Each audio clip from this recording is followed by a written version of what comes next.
Hey everyone, myself Tejal and today we are going to discuss about depression. Depression is a very common topic guys. Depression हमें सब age groups में देखने को मिलता है. जैसे टीनेजर्स में देखने को मिलता है due to failure issues, relationship issues. Adults में देखने को मिलता है due to financial loss. Older adults में देखने को मिलता है due to loss of spouse. So it is very common and an important topic in your exams as well. So let's study about it in detail. First is etiology. Etiology में आता है biological theory. अब there are certain theories जिसने बोला है कि depression क्यों होता है.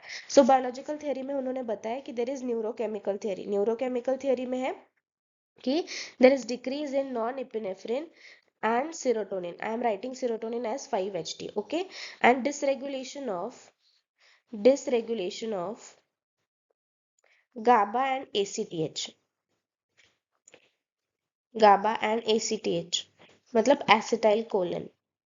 सो न्यूरोकेमिकल थ्योरी में उन्होंने बताया कि नॉन एपिनेफ्रिन और सेरोटोनिन डिक्रीज हो जाता है और डिसरेगुलेशन मतलब एबनॉर्मलिटी. गाबा और एसिटाइल कोलिन की एबनॉर्मलिटी देखने को मिलती है. देन जेनेटिक डिसऑर्डर्स में उन्होंने बताया है कि जो फर्स्ट डिग्री रिलेटिव्स और identical twins. I will repeat.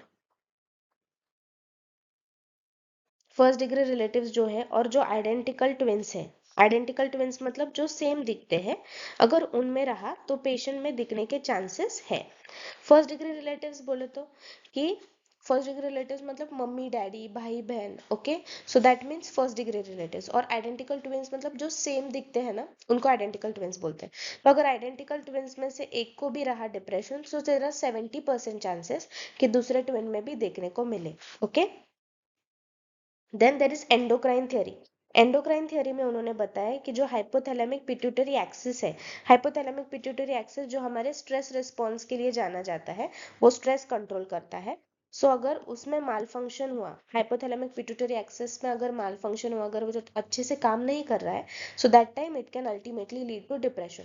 Now suppose hypothalamic pituitary axis अच्छे से काम नहीं कर रहा है, तो उसमें कॉर्टिसोल, थायराइड और अदर हार्मोन्स की एबनॉर्मलिटीज देखने को मिलेगी जो अल्टीमेटली डिप्रेशन कॉज करेगा. Okay, so it is an endocrine theory. Circadian rhythm theory मतलब circadian rhythm is responsible for your wake sleep cycle.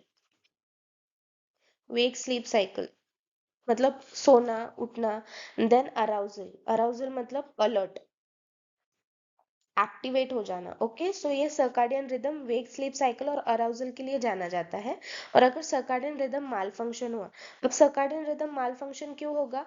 Because due to certain medications और nutritional deficiencies, उसकी वजह से सर्काडियन रिदम माल function हो सकता है, which can ultimately affect your wake sleep cycle and it can lead to depression. Okay, wake sleep cycle पे ये हो जाएगा और फिर डिप्रेशन कॉज करेगा.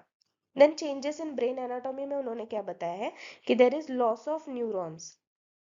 लॉस ऑफ न्यूरॉन्स कहाँ होता है? न्यूरॉन्स का loss in frontal lobe, cerebellum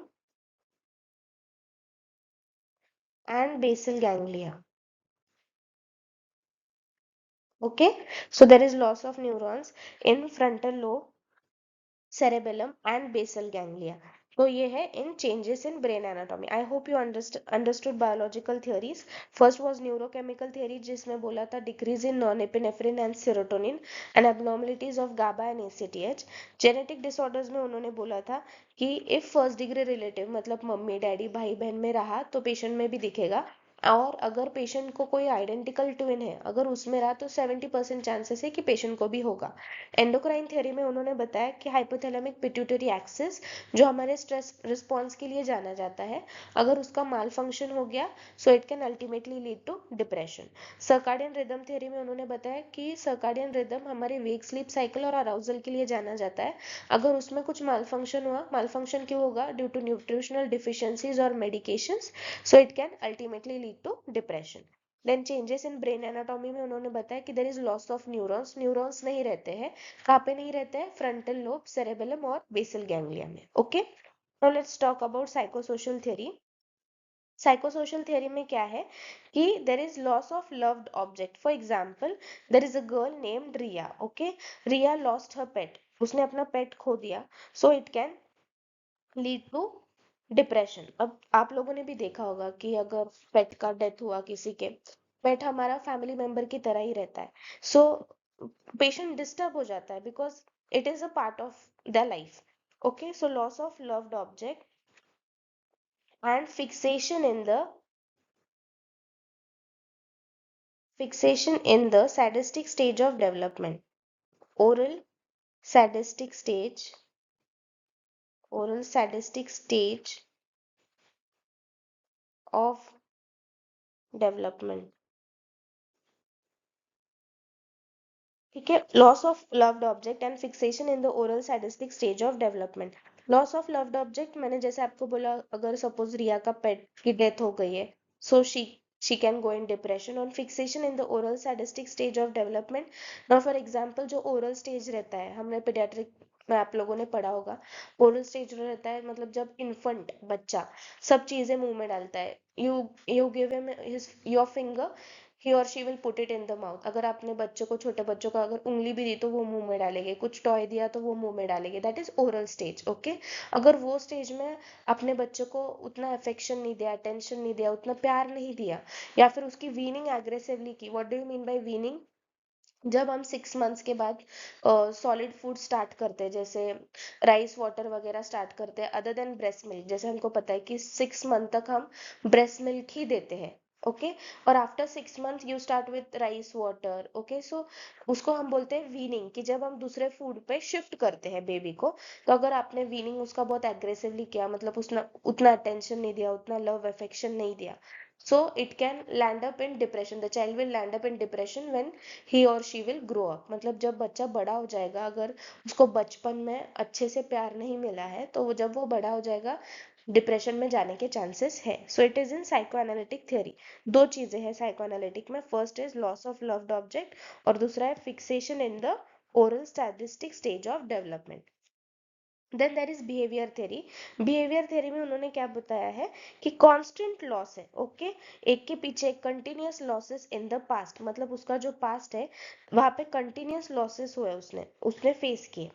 for example, रिया का ही एग्जाम्पल लेते हैं कि पहले उसका पेट का डेथ हुआ, उसके बाद में उसके ग्रैंड मदर का डेथ हुआ, और उसके बाद में उसके सिस्टर को, उसके सिबलिंग को कैंसर डिटेक्ट हुआ। Okay, so it is in behaviour theory, that is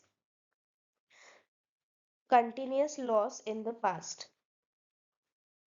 continuous loss in the past, in past। Okay, so that is in behaviour therapy, की मतलब एक के बाद एक, एक के बाद एक वो ओवरकम करने जा रही है, तो कुछ और लॉस हो जा रहा है उसके लाइफ में। सो that is in behaviour theory. Now cognitive theory, cognitive theory में क्या है कि there is negative expectations, like हम हमको जैसे होप रहता है हमारे फ्यूचर से कि हम ये बनेंगे वो बनेंगे। तो जो डिप्रेशन का पेशेंट है, उसको ना फ्यूचर से होप रहता है, ना एनवायरमेंट से होप रहता है, ना किसी से रहता है, किसी से कुछ उम्मीद ही नहीं रहती। So that is in cognitive theory. So you have to remember 3 more important points in cognitive theory.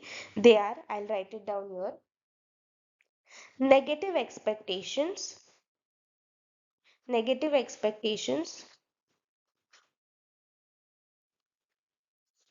of environment,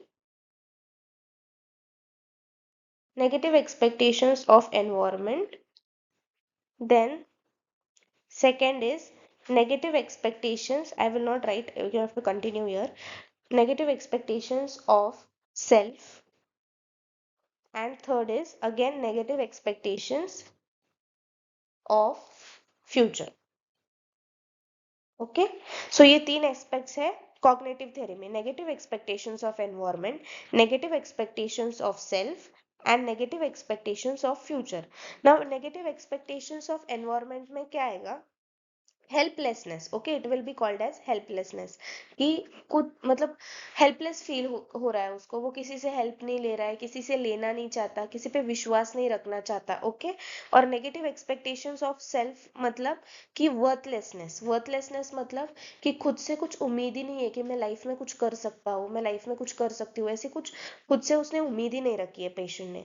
और नेगेटिव एक्सपेक्टेशंस ऑफ फ्यूचर मतलब कि वो फ्यूचर में ये बनेगा, हम बोलते हैं ना कि मैं बड़े होके ये बनूंगी वो बनूंगी, I do this I do that, तो उसको फ्यूचर से भी कुछ एक्सपेक्टेशंस नहीं कि वो फ्यूचर में भी कुछ करेगा.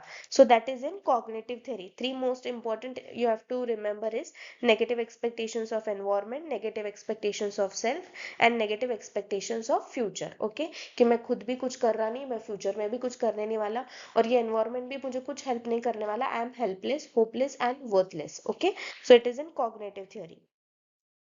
नाउ सोशियोलॉजिकल थ्योरी में क्या आता है? सोशियोलॉजिकल थ्योरी में आता है stressful life events. Stressful life events मतलब unsuccessful marriages, okay, financial loss, ये सब किस में आएगा? Sociological theory. So you can remember it S for sociological and S for stressful.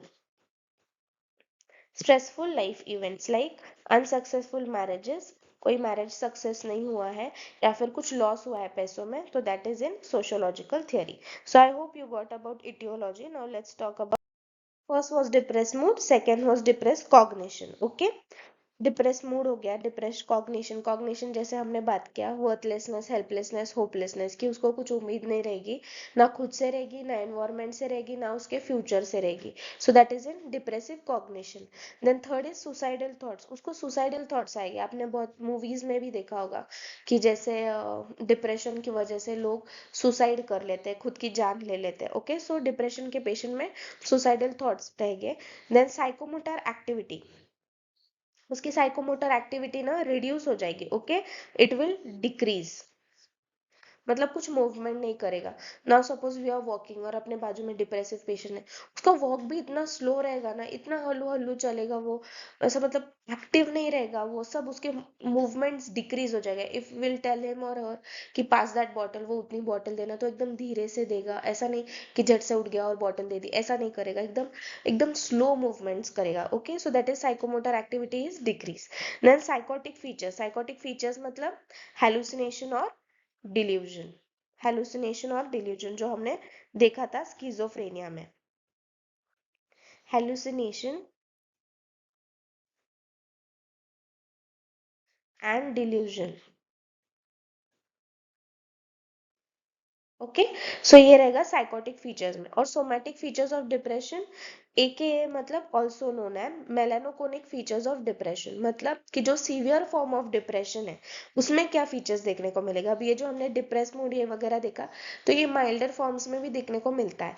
और जो सीवियर फॉर्म रहेगा उनमें हमें क्या देखने को मिलेगा कि there is decrease in appetite and weight, मतलब कि उनकी भूख मर जाएगी, मतलब वो खाना नहीं खाएंगे, उनका वेट डिक्रीज हो जाएगा, उनको भूख नहीं लगेगी. Okay, so that is in severe form of depression, कि उनका वेट रिड्यूस हो गया, वो खाना नहीं खा रहे.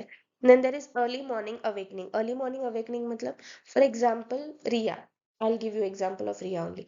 If Riya is waking up at 8 o'clock in the morning, so she'll wake up in 4 at 4 o'clock only in the morning, 4 और 6 o'clock, मतलब 2 से 3 घंटे पहले ही उठ जाएगी, उसको नींद नहीं आएगी, 2 से 3 घंटे पहले ही उठ जाएगी. So that is early morning awakening. Then there is diurnal variation. Diurnal variation मतलब मॉर्निंग में रिया का मूड बहुत अच्छा रहेगा, मॉर्निंग में रिया का मूड इरिटेटेड रहेगा. मॉर्निंग में यूजुअली डिप्रेसिव पेशेंट्स जो रहते हैं उनका मूड इरिटेटेड रहता है, रेस्टलेस रहते हैं, वो चिड़चिड़ करते हैं, एग्रेसिव रहते हैं इन मॉर्निंग. बट इवनिंग तक उसका मूड ठीक हो जाएगा, बैक टू नॉर्मल. ओके, या फिर अच्छे मतलब कुछ बेटर चेंजेस देखने को मिलेंगे.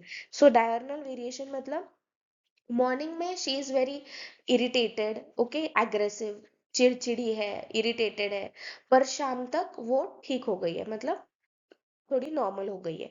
लैक ऑफ इंटरेस्ट, कि उन्हें कोई भी चीज में इंटरेस्ट नहीं रहेगा. If will tell the person चलो ये क्लास लगाते, डांस क्लास लगाते, गिटार क्लास लगाते, they will not take interest, उन्हें कोई इंटरेस्ट नहीं रहेगा. ओके, साइकोमोटर एजिटेशन मतलब जो जरूरत नहीं है मूवमेंट करने की, मतलब हाथ ही हिला रहा है, बार बार फिजिटिंग कर रहा है, उसके बाद में मूवमेंट कर रहा है, जिसकी जरूरत नहीं है, उसको हम बोलते हैं साइकोमोटर एजिटेशन और रिटार्डेशन. मतलब जो पेशेंट रेस्टलेस रहता है, हमें दिख के आता है ना कि बहुत ज्यादा पैर हिलाता है, ऐसा करता है, वैसा करता है, so that is psychomotor agitation and retardation.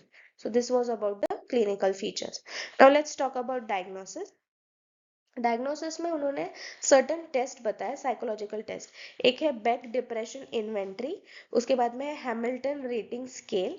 Hamilton rating scale क्यों है कि सीवियरिटी कितनी है देखने के लिए, और प्रोग्नोसिस, प्रोग्नोसिस मतलब कि कब तक ठीक हो जाएगा वो देखने के लिए है हैमिल्टन रेटिंग स्केल।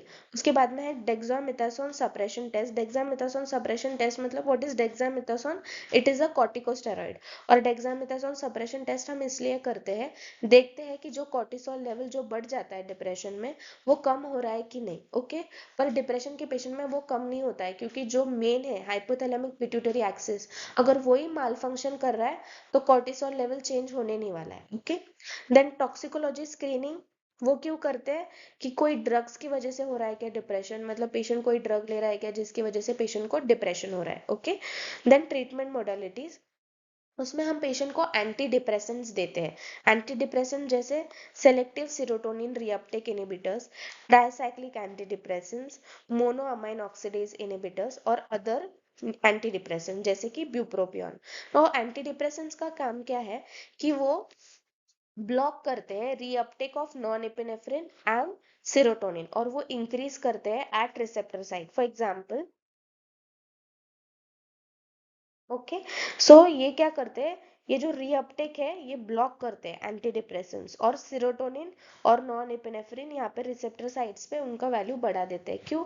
क्योंकि जैसे हमने देखा कि डिप्रेशन के पेशेंट्स में नॉन एपिनेफ्रिन और सीरोटोनिन कम होता है, ओके, डिक्रीज होता है, तो वो रिसेप्टर साइड पे ये लोग बढ़ा देते हैं। ओके, सो ये कौन करता है? एंटी डिप्रेसेंट, जैसे कि selective serotonin reuptake inhibitor, tricyclic anti depressants, monoamine oxidase inhibitor और new antidepressant like bupropion। और ये you can remember two names like SSRI का citalopram you can remember, sertraline you can remember, tricyclic में amitriptyline, clomipramine, okay, doxepin is also important, monoamine में only one name you can remember, that is phenylzine, and one new antidepressant that is bupropion। okay, then physical therapies, physical therapy पे हम देते हैं ECT. I have already made a video on ECT, you can go and check there. ECT मतलब shock treatment, shock देते हैं हम patient को। कौन से पेशेंट को? जब सीवियर डिप्रेशन होता है अब वो पेशेंट को हम शॉक देते हैं। ओके, उसके बाद में है लाइट थेरेपी। लाइट थेरेपी मतलब कि जो डिप्रेसिव पेशेंट रहता है उनको हम थोड़ी देर लाइट में बिठाते हैं, लाइक सनलाइट में बिठाते हैं या फिर लाइट में जाके बिठाते हैं। जब आपका भी मूड बहुत ज्यादा ऑफ है तो कभी कभी धूप में जाना चाहिए, so it will gradually lift up your mood, आपका मूड इंस्टेंट अच्छा हो जाएगा या फिर आपको बेटर फील होगा। सो डिप्रेशन के पेशेंट्स में भी हम लाइट थेरेपी देते हैं। Then repetitive transcranial magnetic stimulation and vagus nerve stimulation, मतलब डायरेक्टली ब्रेन के नर्व को स्टिमुलेट करते हैं इसमें। ओके, देन साइकोसोशल ट्रीटमेंट में फर्स्ट इज साइकोथेरेपी। साइकोथेरेपी में हम क्या करते हैं कि पेशेंट को खुद का एनालिसिस करने को बोलते हैं कि क्यों हो रहा है डिप्रेशन, ऐसी कौन सी वजह है जो डिप्रेशन कॉज कर रही है। खुद एनालिसिस करो और मतलब खुद उसका कुछ रैशनल ढूंढो, या फिर खुद के इसमें देखो एनालिसिस करके कि क्यों हो रहा है depression. Okay, what is the cause, ये है psychotherapy. Then there is cognitive therapy, जैसे हमने बोला होपलेसनेस, हेल्पलेसनेस, वर्थलेसनेस, कि उम्मीद ही नहीं है ना खुद से, ना एनवायरमेंट से, ना फ्यूचर से, कुछ उम्मीद नहीं है, तो हम उसका कॉग्निशन अच्छा करते हैं, बेटर करते हैं, हम रिप्लेस करते हैं उसके नेगेटिव कॉग्निशन पॉजिटिव कॉग्निशंस के साथ। जैसे हम उसको बोलते हैं नहीं, यू कैन डू इट, तुम कर सकते हो, तुम ये बन सकते हो, तुम तुम्हारे लाइफ में ये कर सकते हो, तुम इस चीज में बहुत अच्छे हो, तुम ये बहुत अच्छे से कर सकते हो। ओके, तुम डॉक्टर बन सकते हो, तुम इंजीनियर बन सकते हो in future, you can be a good artist, तुम बहुत अच्छे आर्टिस्ट बन सकते हो। ओके, सो ये हम कॉग्निशंस पेशेंट्स में डालते हैं, पॉजिटिव कॉग्निशंस, कि तुम तुम्हारे लाइफ में बहुत कुछ अच्छा कर सकते हो।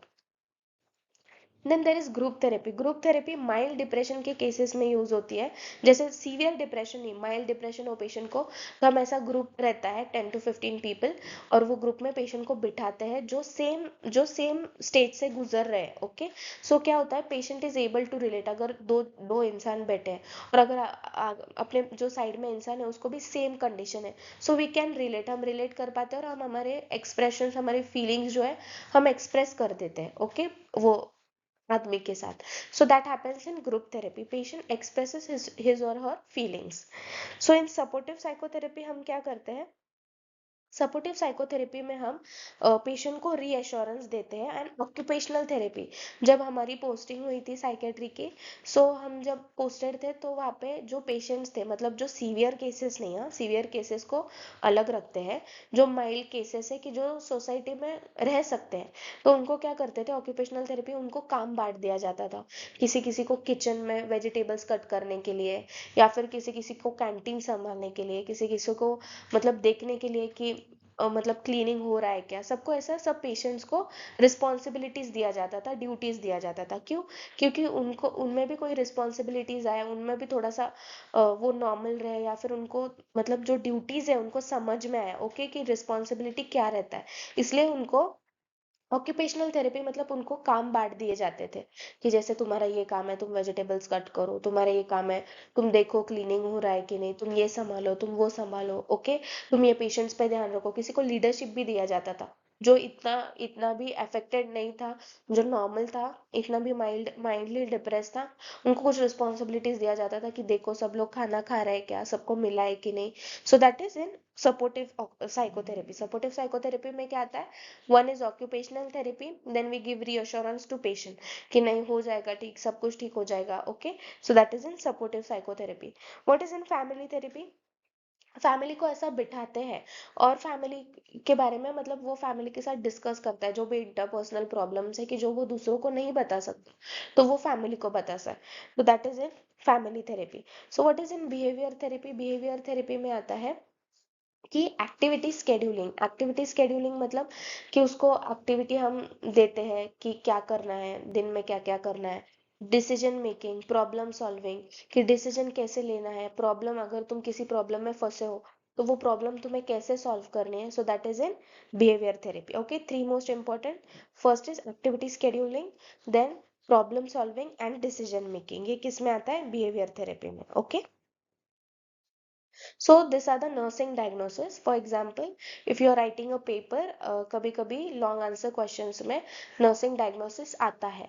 So I have only enlisted this. You have to form the table and you have to elaborate it. Okay. So nursing diagnosis में क्या क्या आएगा? Disturbed sleep pattern and rest related to depressed mood and depressed cognition, evidence by difficulty in falling asleep, early morning awakening, verbal complaints of not feeling well, okay, and restlessness. So what happens here is disturbed sleep pattern. Disturbed sleep pattern क्यों होता है? जैसे मैंने आपको बोला, depress mood, उसको ऐसा लगेगा कि उसके लाइफ में कुछ अच्छा चल ही नहीं रहा है। So that time it can lead to disturb sleep pattern, मतलब उसकी स्लीप डिस्टर्ब हो जाएगी। तो हम क्या कर सकते हैं पेशेंट को, हम उसको रीअश्योरेंस दे सकते हैं, या फिर हम उसको बोल सकते हैं कि टेंशन मत लो, सब कुछ ठीक हो जाएगा। हम उसको कुछ तो एक्टिविटी बना के दे सकते हैं, उसका एक्टिविटी हम सब प्लान कर सकते हैं, उसको ऑक्यूपेशनल थेरेपी दे सकते हैं, मतलब जैसे मैंने आपको बोला, ड्यूटीज वगैरह, ओके। और उसको बोल सकते हैं कि you should avoid taking nap in the afternoon, afternoon में नैप मत लो, ओके। सो अगर आपने आफ्टरनून में नैप नहीं लिया तो आपको रात में ऑटोमेटिकली नींद आ जाएगी। देन सेल्फ केयर डिफिशिट, जैसे देखा है डिप्रेसिव पेशेंट्स अक्सर नहाया भी नहीं करते, मतलब खुद का कुछ केयर नहीं करते, अच्छे से ग्रूम नहीं रहते, मतलब कपड़े वगैरह अच्छे से नहीं रहते हैं, मतलब फ्रेश नहीं दिखते हैं। तो हम क्या कर सकते हैं, उनको बोल सकते हैं इम्पोर्टेंस ऑफ ग्रूमिंग, उनको हम इम्पोर्टेंस बोल सकते हैं, हम उनको बोल सकते हैं कि देखो ये इतना अच्छे से रह रहे हैं, तुम भी रहो। ऐसे हम कर सकते हैं। सो इसमें self care deficit related to depress mood, feeling of worthlessness, evidence by poor personal hygiene and grooming, okay. So third is imbalance nutrition, जैसे मैंने आपको बोला, जब सीवियर केस ऑफ डिप्रेशन रहा तो वो खाना नहीं खाता है, उसको भूख नहीं लगती है तो वो खाना भी नहीं खाता है, जिसकी वजह से उसका वेट डिक्रीज भी हो जाता है। सो क्या होगा, अगर वो खाना नहीं खाएगा तो उसको न्यूट्रिशन मिलेगा? नहीं मिलेगा ना। So there is imbalance nutrition, less than body requirement, मतलब उसका बॉडी को जितना रिक्वायर है उससे कम न्यूट्रिशन मिलेगा। क्यों रहेगा उसका, मतलब न्यूट्रिशन क्यों कम रहेगा? क्योंकि उसका डिप्रेस मूड रहेगा, लैक ऑफ एपिटाइट रहेगा, उसको खाने का मन नहीं करेगा तो वो खाएगा नहीं। So that is imbalance nutrition less than body requirement, okay। So these are the nursing diagnosis. You can elaborate it in your exams if it will come for long answer questions. I hope you got it. I hope depression is clear. If you have any doubts you can ask me. Thank you so much for listening.